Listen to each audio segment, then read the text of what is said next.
Dialog Pro 3. Kami sudah tersambung bersama dengan akademisi Universitas Langlang Buana Bandung, Jawa Barat, Raffi Sri Wulandari. Bu Raffi Sri, selamat siang Ibu. Selamat siang. Ya. Apa salam kabar? Sehat ya, selamat siang. Salam. Alhamdulillah baik. Sehat ya Bu ya. Salam Baik. kenal ya. Iya.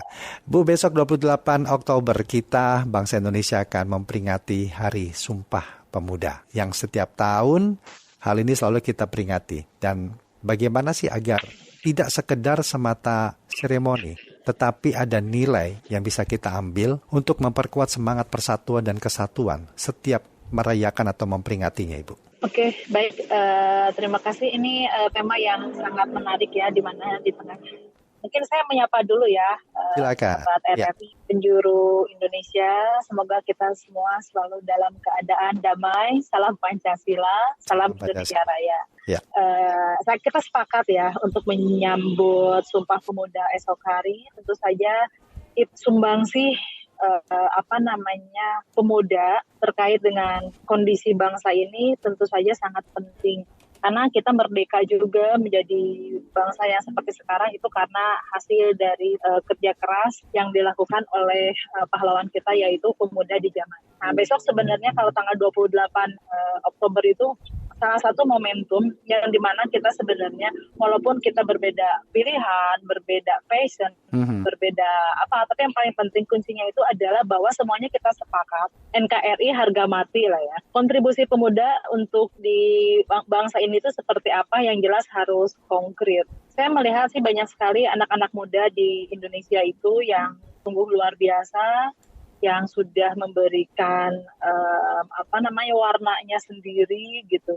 Nah, banyak juga anak-anak muda yang sudah memberikan warna baik dari ekonomi, sosial gitu, influencer gitu, anak-anak muda gitu kan sekarang sungguh luar biasa. Makanya dirasa sangat penting. Jadi bukan hanya sekedar momentumnya saja, yang paling penting itu adalah kontribusi anak pemudi Indonesia sekarang itu seperti apa untuk bangsa ini. Yeah. Kita jangan terjebaklah dalam dinamika kondisi seperti apa, karena agent pemuda itu adalah agent of change, agen perubahan kan nasib bangsa ke depan. Yeah. Jadi harus jadi pemuda yang cerdas dan bijaksana menurut saya. Ya, kalau kita mundur 90 tahun lebih ya Bu ya, peristiwa itu terjadi 28 Oktober 1928, di mana dalam momentum itu suatu peristiwa bersejarah yang menyatukan segenap anak bangsa dari berbagai perbedaan yang ada. Nah, nilai positif apa yang tetap kita bisa pegang dari suatu peristiwa bersejarah tersebut untuk kita implementasikan di masa kekinian ini, Bu? Betul, sungguh beruntung ya sebenarnya saya lahir, kalau saya secara pribadi saya sungguh beruntung, saya lahir di negara yang majemuk, yang kaya akan warna, budaya, agama, ras, itu adalah kekayaan tersendiri yang harus kita banggakan. Yeah. Nah itu karena mereka yang berbeda, pemuda-pemudi di zamannya itu berbeda, dulu ada Jong Japa, Jong Aceh dan segalanya ya, akhirnya kita menyatakan bahwa kita sama. NKRI kan, Negara Kesatuan Republik Indonesia. Yang buat kita besar itu karena kita NKRI. Nah itu semangat spirit itu sebenarnya yang harus kita jaga. Saya mengajak untuk anak muda yang sekarang, kita jangan mudah terjebak dengan perbedaan tersebut, akhirnya akan memecah belah. Sebenarnya potensi kita berbeda itu adalah potensi kekuatan kita untuk menjadi bangsa yang besar. Kita juga dulu merdeka juga karena kita karena majemuk dan kita sepakat bahwa kita NKRI. Nah itu spirit yang harus kita rawat sebenarnya.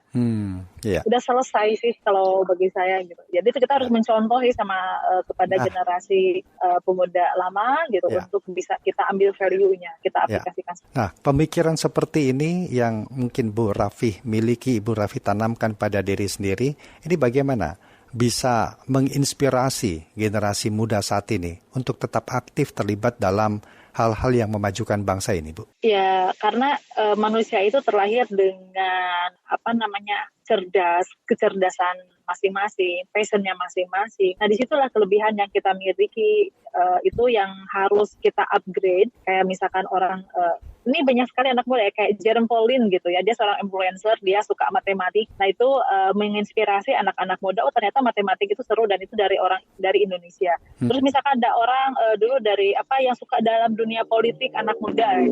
itu bisa menginspirasi. Ini kembali lagi kepada passion anak muda yang sekarang, tetapi ya itu tadi, sebenarnya dari anak muda ini kan banyak sekali influencer yang sekarang ya, generasi sekarang itu sangat mudah sekali. Kita menjadi famous itu sangat mudah sekali. Iya. Tetapi momentum yang seperti ini dengan segala kemudahan yang kita miliki di zaman ini, yang paling penting itu adalah kita harus bijaksana memanfaatkan tools tersebut.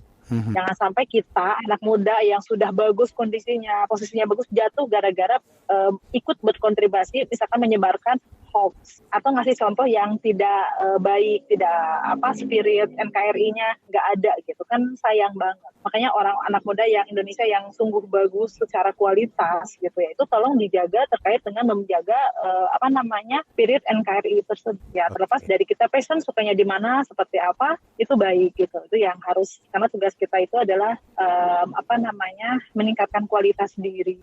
Tetapi jangan lupa terkait dengan menjaga nama baik negeri bangsa juga ya. Ya.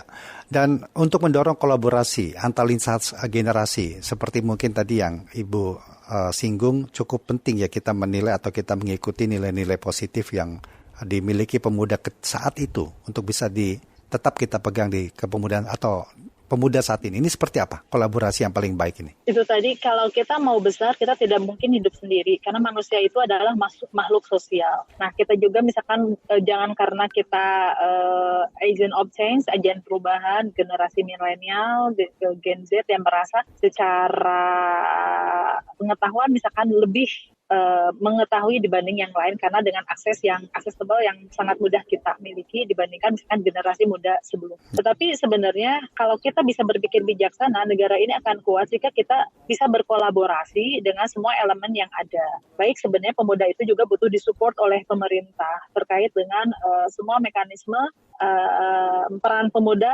secara holistik itu bisa realisasi seperti apa. Yang penting banyak sih sebenarnya ya peluang-peluang yang dimiliki oleh kita. Nah, ini sosialisasi dari peran misalkan pemerintah untuk bisa meningkatkan spirit mereka ke arah yang lebih positif. Itu yang saya rasa harus bagus. Misalkan pendidikan politik nih, kalau anak-anak muda suka pendidikan politik ya, kita harus ngajarin mereka terkait dengan pendidikan politik itu yang bagus itu seperti apa. Ya. Terus misalkan sekarang mudah sekali ya anak muda itu yang influencer itu, ini bagi saya itu fenomena yang sangat menarik ya. Banyak anak muda yang tiba-tiba memiliki sebagai influencer dan dia secara mandiri secara finansial. Nah, yang seperti itu sebenarnya tugas dari pemerintah itu mereka harus bisa mengakomodir nih potensi-potensi tersebut untuk bisa menjadi contoh buat generasi yang nanti gitu. Ya. Baik, Ibu Rafi Sri Wulandari, terima kasih banyak ya Bu ya, sudah berbincang, dan mudah-mudahan hal-hal positif yang disampaikan ini betul-betul bisa kita miliki dan bangga di hidup dalam keragaman, keberagaman yang ini adalah suatu kelebihan yang mungkin tidak semuanya bisa kita miliki. Untuk itulah menjaga persatuan kesatuan bangsa menjadi yang paling utama. Terima kasih Bu Rafi Sri ya untuk waktunya. Sehat selalu Ibu. Selamat siang. Ya, sama-sama. Terima kasih. Siang. Akademisi Universitas Langlang Buana Bandung, Rafi Sri Wulandari.